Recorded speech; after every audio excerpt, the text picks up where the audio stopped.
तुम्ही मला 24ला आमदार केले, आता काळजी करायचं काय कारण नाही. ह्यांनी किती बी उड्या मारू द्या, ह्यांनी शेकापमध्ये उड्या मारल्या, नंतर काँग्रेसमध्ये गेले, काँग्रेसमधनं मोठ्या पवार साहेबाकडे गेले राष्ट्रवादी, नंतर पवार साहेबाला सोडून अजितदादाच्या राष्ट्रवादीत गेले, आता अजितदादाच्या राष्ट्रवादीला सोडून कमळाबाईकडे गेले. आता नगरपालिकेचा निकाल लागला, तुम्ही बघितलं हा कसा दणका दिला, हाबडा बघितला ना तुम्ही मोहोळमध्ये, हा दिला नाही हाबडा, विधानसभेचा हाबडा. तरी आपले दादा काही सहकारी वेगवेगळे लढले. अरे मी म्हणत होतो सगळे एकत्र या रे बाबा, शेवटी आता आमदार म्हणून माझी प्रतिष्ठा पणाला लागली. मी सगळ्या सहकाऱ्यांची मदत घेतली, दीपकची, सुनील तात्याची, आपली सगळ्यांची, नितीनची, आपल्या दीपकची, सगळ्यांची. आपल्याला फक्त मध्ये येऊ दिलेलं आहे. तर म्हटलं मी एकटा खंबेर आहे, म्हटलं दादा का मी पुन्हा जिल्हा परिषद पंचायत समितीला आपण बघू. आणि आपला नगरपालिका आपण तिथे जिंकली आपण. तुला कुठेही जावा, जिल्हा परिषद पंचायत समितीच्या निवडणुकाच्या वेळेला होतील दादा.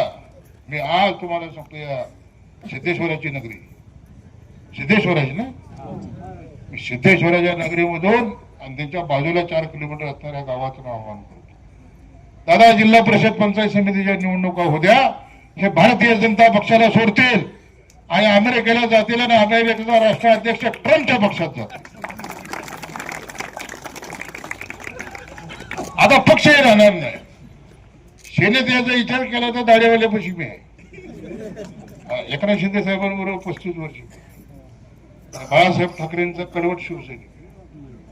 त्यामुळे दादागिरी, दडपशाही, तानाशाही आणि झुंडशाही त्याला घाबरणारा मी शिवसैनिक नाही, लक्षात ठेवा. तुमचा आमदार आता टरकणारा आमदार आहे, लक्षात ठेवा, घाबरणारा नाही. पण लढतो, तुमच्यासाठी लढतो, लक्षात ठेवा.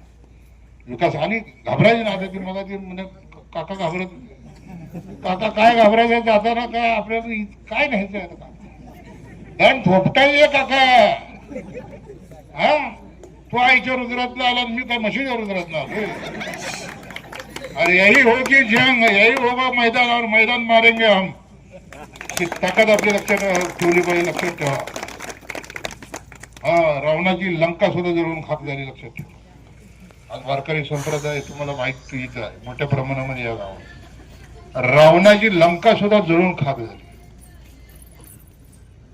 आणि प्रभू रामाचा विजय झाला. त्याच्यामुळं जिथं रावण संपला तिथं बाकीचे काय मच्छर आहेत दादा, त्यामुळे घाबरण्याचं कारण नाही. आणि हा आमदार या यावलीच्या विकासासाठी कुठेच कमी पडणार नाही. या कार्यक्रमाच्या निमित्तानं मला अभिजित तू सांगितलं गटारीचा प्रॉब्लेम आहे, निश्चितपणाने सोडवला जाईल. पण सगळ्यात महत्वाचं तुमच्या इथं अनगरच्या या यावलीतील शशिकांत कारंडे यांना नोकरी लावतो म्हणून, त्याच्या मुलाला नोकरी लावतो म्हणून दादा जमीन घेण्यात आली. जमीन घेण्यात आली, जमिनीवरती शाळा उभी करण्यात आली, बरोबर. आणि शाळा उभी करून दादा त्या शाळेमध्ये असा काय कारभार झाला की मी राज्याचे शिक्षण मंत्री दादा भुसे साहेबांकडे गेलो. दादा भुसे साहेबांकडे तक्रार केली, मी आमदार या नात्याने, की माझ्या मतदारसंघामध्ये यावली नावाच्या गावातल्या शाळेमध्ये असा असा प्रकार झालेला आहे. त्याची इन्क्वायरी झाली, त्याच्या आधीच इन्क्वायरीचे दिले, इन्क्वायरी इथं आली आणि शाळेची इन्क्वायरी झाली आणि चौकशीमध्ये दादा दोषी आढळले. मी जे तक्रार पत्रात लिहिलं होतं माझ्या, त्यातली सगळी गडबड शिक्षणाधिकारी सोलापूरचे आले, त्याच्यात चौकशी झाली. ती चौकशी मी 2 दिवसापूर्वी त्यांना फोन केला होता की आता तो तुमचा अहवाल राज्याच्या शिक्षण मंत्र्याकडे पाठवा, त्या शाळेची मान्यता रद्द करतो आणि शाळा बी ताब्यात घेतो म्हणून सोडणार नाही. पण चुकीला माफी नाहीये, लक्षात ठेवा. या अवलादी इथं ठेसून काढल्या जातील दादा. दुसरं असं की आम्हाला आता महाराज बोलले की महाराज आपण मागणी केली की इथं संत मंदिराचं आपल्याकडे जागा आहे का? किती आहे जागा? हा? बर. जमीन तुम्ही काय असेल ते 8-15 दिवसात या महिन्याभरात दानपत्र करा. माझ्या आमदार फंडातून 10 लाख रुपये ताबडतोब आजच मंजूर केले. आपल्या वारकरी संप्रदायासाठी तिथं भजने होतील. वर्षभरामध्ये बघा, पंढरपूरची दक्षिण काशी आपली पंढरी नगरी. लोक पंढरपूरला आल्यानंतर मरण मागतात दादा, की मला मरण ह्या पांडुरंगाच्या दारामध्ये यावं आणि त्या पंढरी नगरीचं आपण सुखोत्तर आपल्या आयुष्यात, आपल्या हातून आयुष्यात काहीतरी चांगलं घडावं. म्हणून तुम्ही जागेची व्यवस्था करा महाराज ताबडतोब. मी तर आज आत्ताच जाहीर केलं की 10 लाख रुपये त्या मंदिराला, आपल्या मंदिरासाठी माझ्या आमदार फंडातून मंजूर केले असं जाहीर करतो. तुम्ही माझ्याकडून पत्र घेऊन जावा. त्याचंही भूमिपूजन होऊन लवकरात लवकर 4 महिन्यात 5 महिन्यामध्ये आपली समाज मंदिर मोठं उभं राहील, ज्यात वारकरी संप्रदाय आपला कीर्तन भजन सर्व काही करेल. हा, दुसरं असं अण्णाभाऊसाठी नगरची मागणी, हा इंदिरानगरची ना, दिली माझ्याकडे दिले. हा, ती ताबडतोब मार्गी लावली जाईल.